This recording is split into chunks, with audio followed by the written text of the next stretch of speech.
So hello everybody, welcome back to my channel, and if you're new here then hi, my name is Dr. Puri Mukherjee. I'm your fellow FMG. First of all, thank you so much for appreciating my last video which is about 30 days strategy. और मैंने expect नहीं किया था कि मुझे इतना appreciation मिलेगा।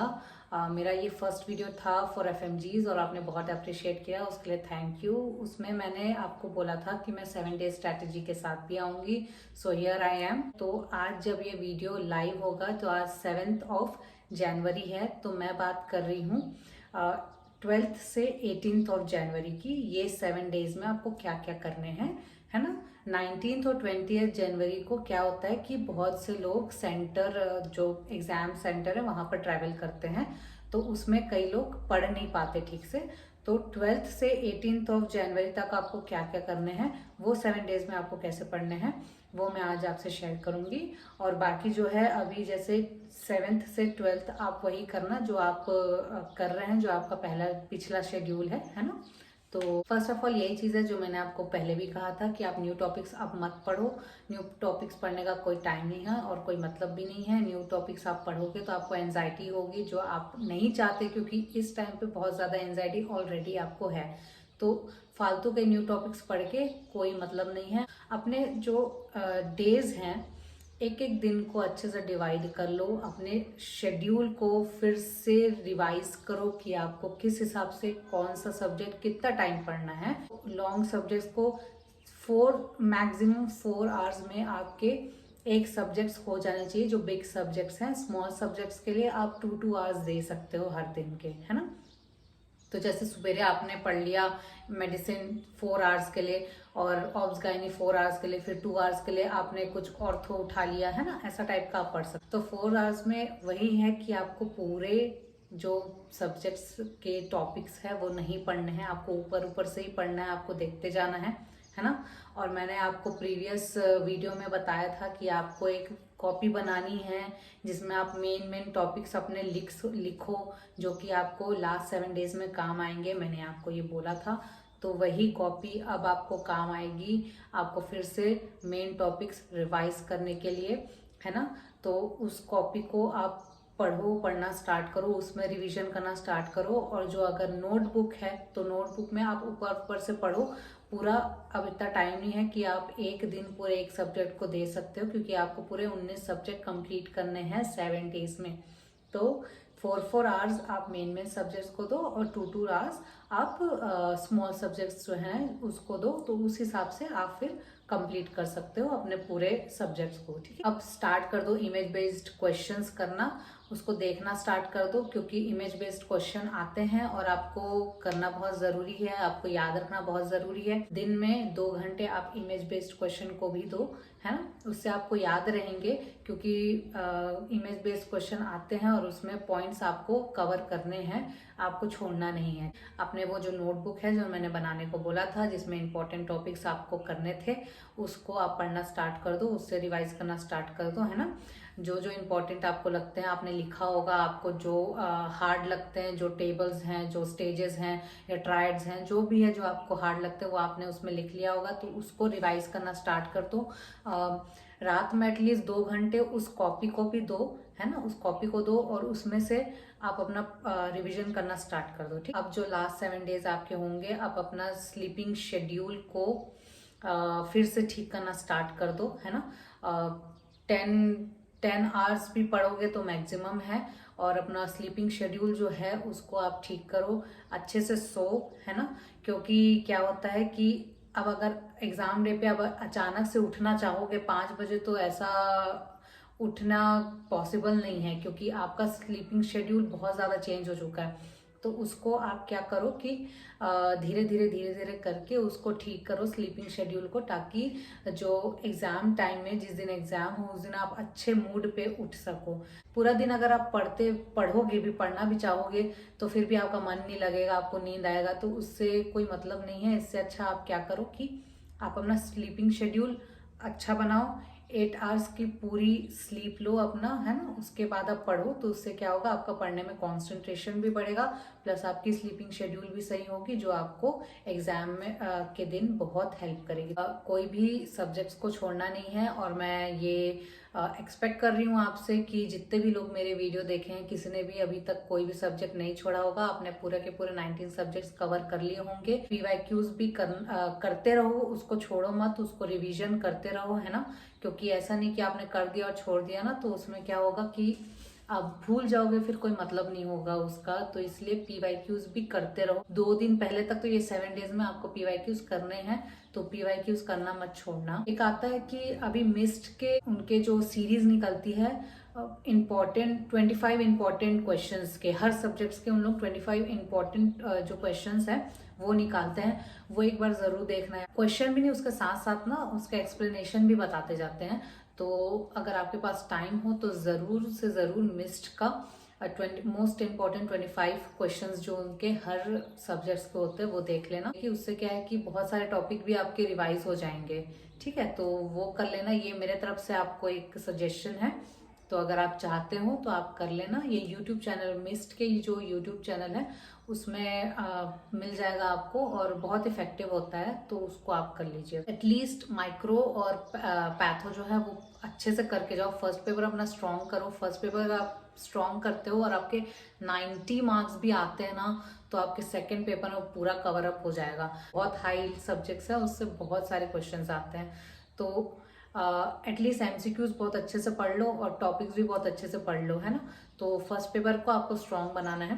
किसी किसी के फर्स्ट पेपर स्ट्रॉन्ग होते हैं, सेकंड पेपर थोड़ा हार्ड जाता है, तो वो आपका इवैल्यूएशन है, आपको कैसे करना है। अब इम्पॉर्टेंट बात यह है कि कई लोग अगर जीटी देने की कोशिश कर रहे हैं तो जीटी मत दो। मैंने पहले भी कहा था कि आपको देने की जरूरत नहीं है, जितना भी दे दिए थे वो ठीक था, अब मत देना। और इस टाइम पे तो अब बिल्कुल भी मत देना। कोई मेरे को जरूरत दिखती नहीं कि आप जीटी दे सकते हो, क्योंकि आपने इवेल्युएट कर लिया होगा, अपने सब्जेक्ट्स इवेल्युएट कर लिए होंगे कि आपका कौन सा सब्जेक्ट स्ट्रांग है, कौन सा सब्जेक्ट वीक है ना।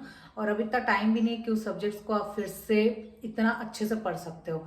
और जीटी आप दोगे, अगर आपके मार्क्स अच्छे आते तो आप खुश हो जाओगे, लेकिन अगर नहीं आते हैं तो आपका पूरा मोराल डाउन हो जाएगा, और इस टाइम पे आप वो नहीं चाहोगे, बिल्कुल भी नहीं चाहोगे, कोई भी नहीं चाहेगा। जीटी डिमोटिवेट भी कर सकता है, तो इसलिए अब जीटी मत दो। जीटी का टाइम अब खत्म हो गया। अब आप अपने नोट्स को पढ़ो। आपके नोट्स सफिशिएंट है आपके लिए, आपके नोट्स सफिशिएंट है, आपको उतने ही पढ़ने हैं जितना आप पढ़ रहे हो, बस उतना ही पढ़ो और उसको ही रिवाइज करते जाओ।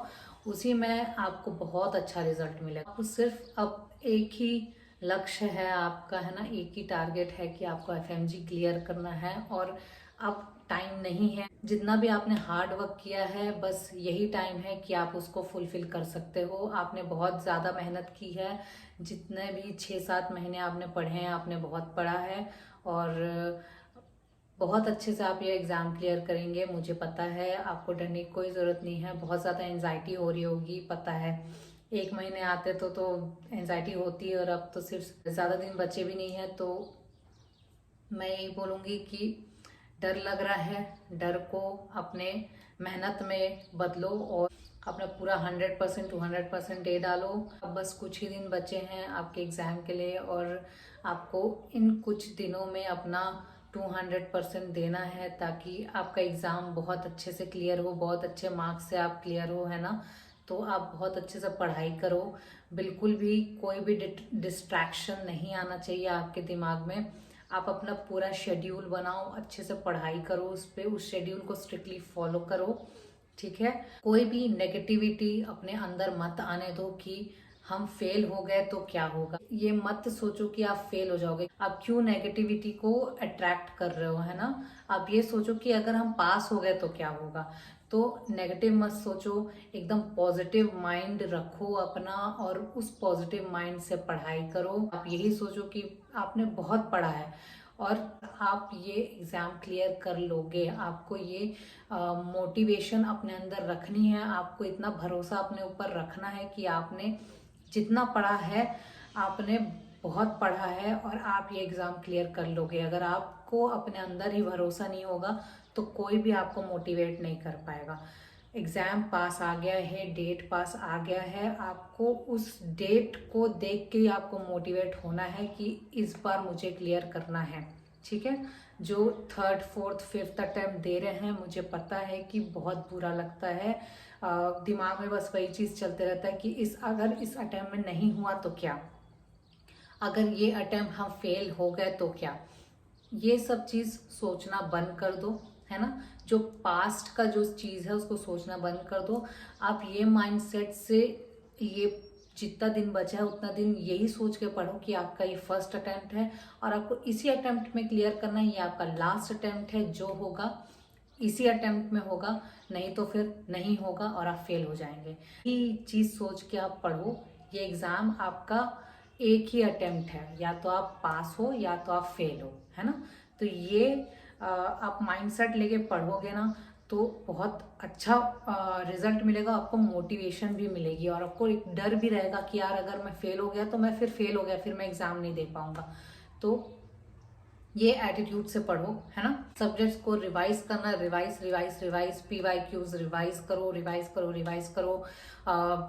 इमेज बेस्ड क्वेश्चन देखते जाओ, है ना। और जितने भी आपने अपने इंपॉर्टेंट टॉपिक्स आपने खुद लिखे हुए हैं अपने कॉपी में, उसको रिवाइज करते हो। बस आपको रिवाइज ही करना है और कुछ नहीं करना है।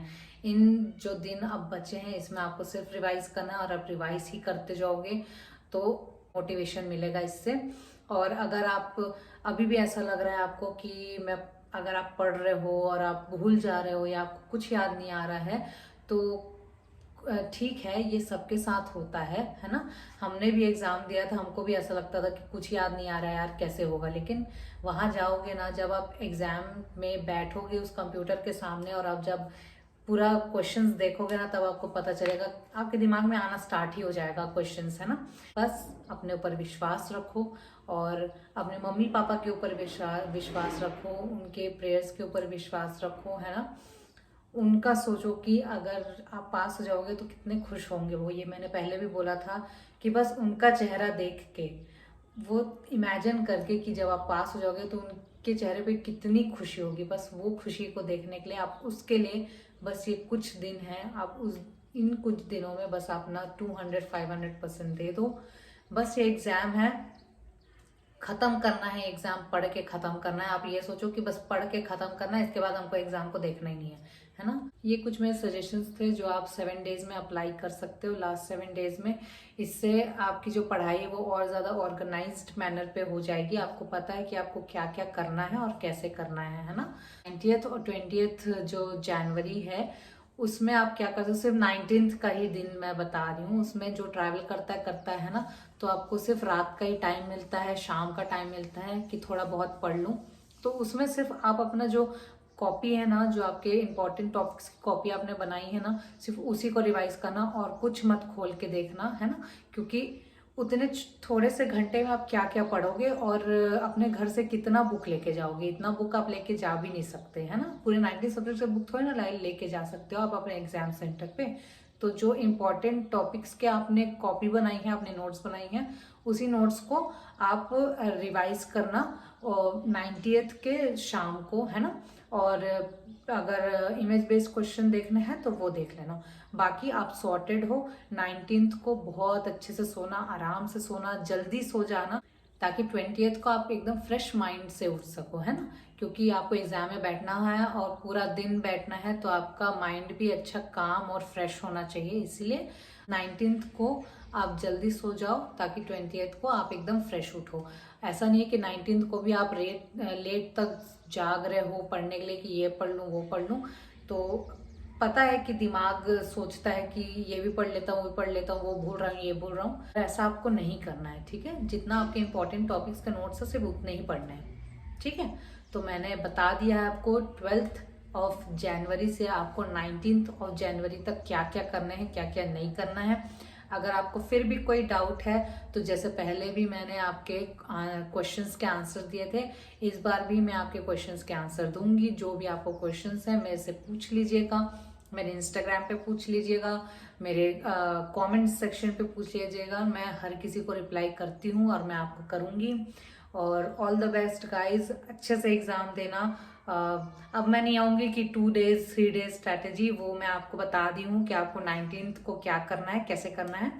तो अच्छे से पढ़ो प्लीज़ प्लीज़ प्लीज़, यही कुछ दिन है, अच्छे से पढ़ लो यार। इसके बाद अगर अच्छे रिजल्ट आए तो आपको पता है कि उसका इफेक्ट क्या होगा आप पे और आपकी फैमिली पे, है ना। और अगर नहीं पढ़ोगे यार और रिजल्ट बिगड़ गया तो फिर 6 महीने जानते हो ना, फिर से यही बुक, फिर से यही चीज को आपको बार बार पढ़ना पड़ेगा। और मैं जानती हूँ कि मन नहीं करते कि चीज को बार बार पढ़ने का, तो एक बार पढ़ के कंप्लीट करो, खत्म करो, बस नहीं देखना फिर वापस ये बुक्स जो आप पढ़ रहे हो, है ना। तो ये सोच के बस पढ़ डालो, जितना पढ़ना है लो पढ़ डालो और ख़त्म करो इसको, ठीक है। तो आई होप कि आपको ये वीडियो अच्छी लगी होगी, इन्फॉर्मेटिव लगी होगी। और अगर आपको ये इन्फॉर्मेटिव लगी हो तो प्लीज़ अपने फ्रेंड्स के साथ भी शेयर करना, और मेरे चैनल को सब्सक्राइब करना, ताकि मैं और अच्छे अच्छे वीडियोस ला सकूं। अब मैं कुछ दिन बाद आऊँगी आपसे फिर बात करने एग्ज़ाम के बाद, ठीक है। अपना ख्याल रखो और अच्छे से पढ़ो, कीप स्टडिंग, और या bye guys, all the best.